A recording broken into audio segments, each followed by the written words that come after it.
How to clear autofill data in Google Chrome. Hey everyone, welcome back to the channel.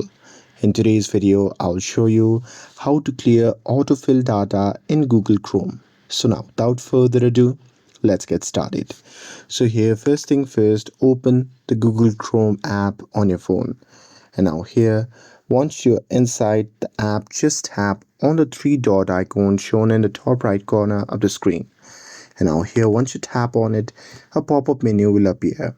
In that menu, you can just select delete browsing data option. And now here, once you tap on it, you'll be prompted to the next section where you'll see a pop-up menu.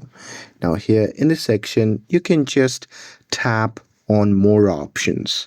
And here, once you do that, on the next page, if you see, then here you'll see the option labeled as autofill form data. So there you can just select it, and with that you can just unselect all the things. And here, once you have selected autofill form data option, you can just tap on delete data option and confirm if prompted.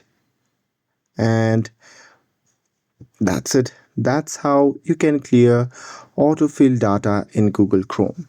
With this, if you found this video helpful, then don't forget to like, share and subscribe to get updated for more videos. Thanks for watching, and I'll see you in the next video.